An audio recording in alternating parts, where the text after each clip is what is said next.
Mommy, I know you love your children. I know you love your family. But God wants to remind you and to tell you that the burden is not yours to carry. Amen. Who owns your children? God. Who gave you your children? God. Who gave you your family? God. We are just stewards. Na mama, ano ta po yung steward sa Tagalog? Na tagapagmahala. That's all we are. We do not own anyone. The burden is not yours. Can you tell your neighbor, the burden is not yours to carry? The burden is not mine. Hindi sa inyo ang burden. But I feel like this is so important kasi lahat ng mga decision natin as moms, we feel like it's our burden. Like, it's all on us. Like, if we don't do well, your children will go astray if you don't know. The burden is not yours to carry. Let's go to 1 Peter chapter 5. 1 Peter chapter 5. This time po, I'll read in English po para it's easier for the flow is good. 1 Peter chapter 5 verses 6 to 11. If you're there na po, say amen. 1 Peter chapter 5 verses 6 to 11. I'm going to read the ESV version. Actually, we know this na po eh. Pero I feel like this is highlighting today. Verses 6 to 11. Are you there na po? Amen. Amen. We'll start from verse 6. Actually, let's go to verse 5. I'll read na po. Likewise, you who are younger, be subject to the elders. Clothe yourselves, all of you, with humility toward one another. Why? Because God opposes the proud, but gives grace to the humble. Verse 6. Humble yourselves, therefore, under the mighty hand of God, so that at the proper time, He may exalt you. Verse 7. Casting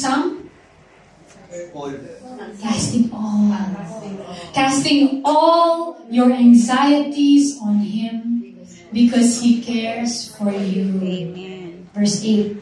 Be sober-minded, be watchful. Your adversary, the devil, prowls around like a roaring lion, seeking someone to devour. Verse 9. Resist him, mga mommies. Firm in your faith, knowing that the same kinds of suffering are being experienced by your brotherhood throughout the world. Verse 10. And after you have suffered a little while, the God of all grace, who has called you to His eternal glory in Christ, will Himself restore, confirm, strengthen, and establish you. To Him be the dominion forever and ever. Amen. So can you see? It's all about Jesus pa rin.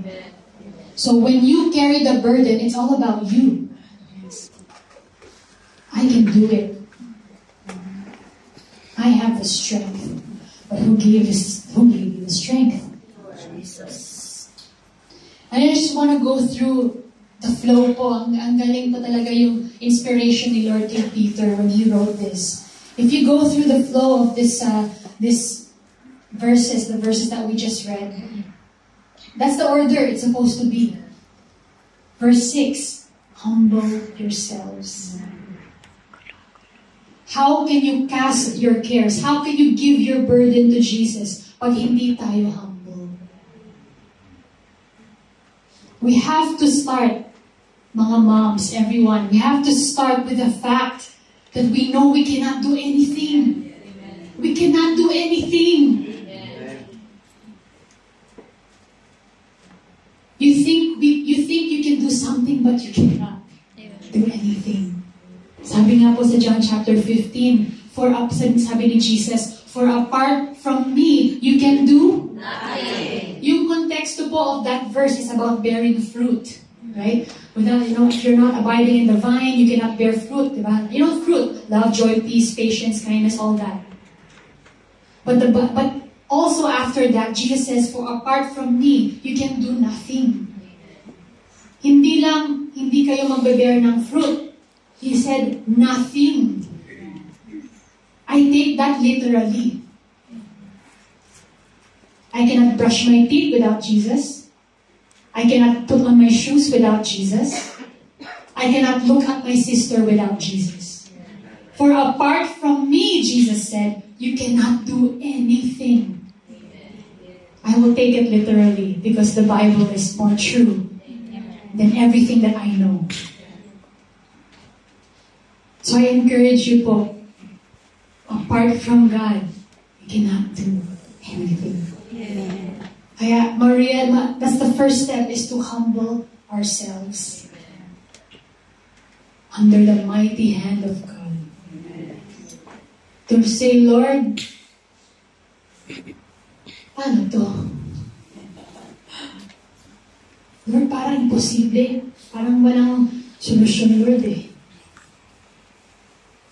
You can do that, or you can, alam ko na to.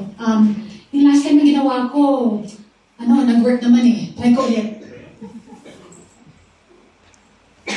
Yung last time, naging okay na naman yung resulta eh. Kaya try ko ulit. That's not humbling yourself. That is putting yourself first. But Jesus says, humble yourselves, therefore, under the mighty hand of God, so that at the proper time, He may exalt you. And we do not humble ourselves dahil nasa isip natin, mamaya, ma-exalt ako ni Lord. No. We humble ourselves because that is the best position to stay. Amen. It's the best. May mga kilala po tayo na hindi sila naging humble. They went high up. What happened to them? Bumagsak sila. Because they think they can do everything. They think they know everything. Being proud, being prideful is the worst position to be. And to think pride, you might think, yung parang proud, proud. But not forgiving is proud. That's pride. Not saying sorry is pride. Being shy, dahil hindi ko marunong that's pride. There's so many forms of pride. Basta kung all about you, pride. Kung ikaw ang focus, pride po yun. Whether obvious na obvious, nakitang-kita na talagang nakataas ang noo, that's obvious, pride. Or the super mahimhim na person na yung focus natin pa rin nasa kanya. Kasi shy siya. Pride din po yun. Kasi it's about you. But yung humility, oh, that's beautiful. Amen. Because it's the best position to be. Yung humility po is not false. Hindi po fake humility na, sis, ang galing mo talaga. Hindi naman, sis. Wala lang yun. Maliit lang na bagay yun. Sis naman, no? That's false humility. Because God gave you that talent. Yeah. So when someone compliments you, sis, you're so beautiful. Bro, you're so good, you're so talented. All glory to God. All glory to God. Mga vessel po tayo. Amen. We are vessels of honor. Ano kaya ang itsura na maging humble? Ask the Lord. Ask the Lord. Actually, yun po ang itsura when you ask the Lord. That's what humility is. Is you always go to God Oh, that's so good. Every question you have, di ba po, when you worry, pag may question na dumating sa mind natin, pag may doubts na dumating sa mind natin, sinabi niya yun. Bakit kaya, no? Sabi ko na sinabi niya yun eh. Sabi ko, dapat hindi ko na pag never ko na pag-usapan ito that. I started from one of like, sinabi niya yun. How about, there's another way pala. How about, sinabi niya yun? Lord, talagang sinabi niya yun? Lord, I just bless her on whatever she's going through. I just release it to you, Lord. Kasi Lord, wala akong magagawa. If I worry, ako masistress. Yung mga surroundings ko, sila masistress rin. Kaya Lord, I just give it to you, Lord. Do you see the difference? Yes. That's a training po eh. It takes time. You have to take the initiative. Pag may dumating na kaisipan na hindi maganda, anong gagawin po natin? Go straight to the Lord. Amen. Kaya po, cast all eh. Even the small, Lord, should I wear this blue one or this green one?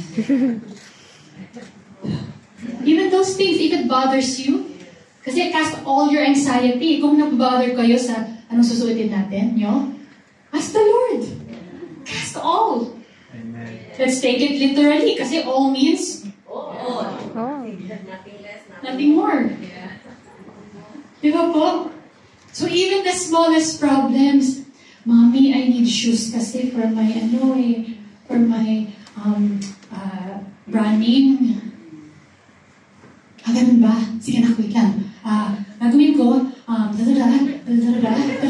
para simple example.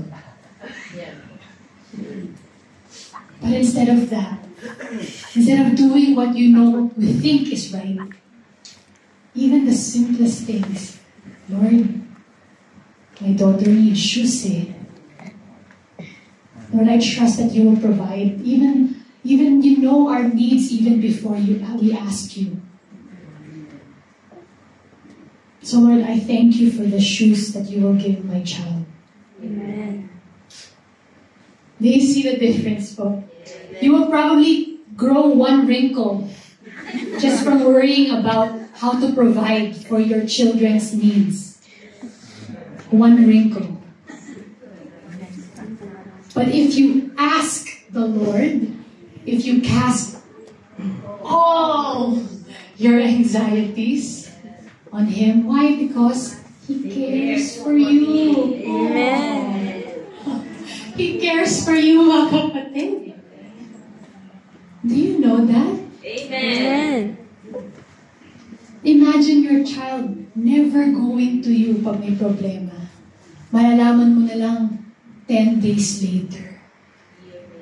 A year later. 2 years later. How hurt would you feel? He told everybody else except you. How do you think God feels if you don't go to Him? First, cast all. Cast all. You cast your cares to the Lord. Even the slightest doubt or question that you have, you cast it all. Kasi si Lord, hindi nababoring sa atin eh. Hindi nababoard sa atin. Anak niya na naman. Oh, no. In fact, kulang nga tayo sa ganun eh. Sa paglapit kay Lord. Kasi sanay na po tayo gumawa sa sarili natin eh. Cast all. Are you worried about your family? No. Cast all. Are you worried about your health? No. Cast all. Whether yes or no, cast all. Amen. And then verse 8. Ano sabi po dito? Be sober-minded. Be watchful. Your adversary, the devil, prowls around like a roaring lion. So mommies and everyone else, number 1, be humble. Recognize that you cannot do anything on your own. Recognize that without God, it is impossible to do anything right. Impossible. Kahit sa mundo, mukhang tama. Pero kung hindi galing kay Lord, mali pa rin. Because good is not, good doesn't always mean God. Because the enemy will try to look good. Para mag-yes ka. Pero hindi pa, obviously, hindi si Lord yun. Kaya kung kahit magandang motive, magandang yung ginagawa natin, pero maganda sa tingin ng mundo, again, if it's not from God, because after you ask God, at sinabi ni Lord, anak, gawin mo to. Tapos sabi mo, Lord, parang hindi ko gusto yun eh, Lord. Ito na lang, Lord. Bye. So God told you what to do, but you still went your own way because you think it's right. It's still not right. Because it's not what God told you to do. So again, number 1, be humble. Number 2, cast all. The moment na mag-humble down tayo, it is easier to give everything. Oh, it's so much easier. It's so hard po when you think about yourself. It's hard to cast all your cares if you still think about yourself. So humble yourself under the mighty hand of God. Number 2, cast all your anxieties on Him. He cares because He cares for you. Be sober-minded. Be watchful. Because po, pag hindi po tayo, or pag hindi po natin binigay kay Lord, ang mga problema natin, ang mga anxieties natin, hindi po tayo magiging aware sa ginagawa ng kalaban. Our mind will be clouded with anxieties and worries. Kaya pag may deception, pag may temptation na dumating, kagat-agad. Kasi hindi tayo nag-humble down at hindi tayo nag-cast ng cares kay Lord. Yung kalaban, madali lang to. He's like a roaring lion, seeking whom he may devour. But guess what? Mga moms, mga brothers and sisters, verse 9, you have the power to resist. Amen. Isn't that the best news here? You have the power to resist. If you don't humble down, if you don't cast your anxieties, hindi ka watchful, give in ka na sa temptation. Give in ka na sa mga deception ng kalaban. So it has to start with humbling down before you can even resist. Bakit kasi hindi nag-work? Sinasabi ko naman, in Jesus' name, wala nang mangyayari. Sis, nag-humble ka ba? Nag-humble down ka na ba? Sis, did you cast all your anxieties na? Sis, are you prayerful? Are you watchful? Is your mind sober? Ay, hindi pala, sis. Kaya pala parang I feel so, nag-use ako ng battle. But guess what? The winner of the whole war is already Jesus. Jesus has already won everything. That's the truth. You just have to live it out. If you're not living in the way of God, how can you stand in the victory? Do bad things so you can experience the right things. That doesn't make sense.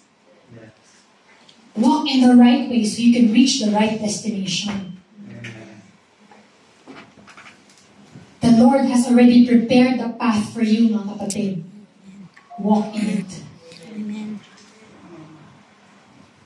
Resist him, sabi ni Lord sa verse 9. Resist him, firm in your faith, knowing that the same kinds of suffering are being experienced by your brotherhood, by your brothers and sisters throughout the world. And it's so beautiful when you humble yourself down, when you cast all your cares on the Lord, when you are watchful, you're prayerful, you realize that you're not alone. Amen. Fighting the battle. Amen. You're not alone. You have Jesus, you have the church, and you know that many people, mga kapatid po natin sa buong mundo, they're going through the same things. They're not alone. Hindi mo buhat ang mundo.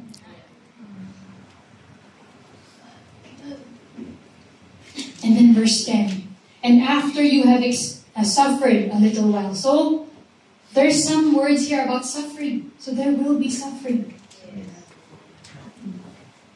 And I know we don't like suffering.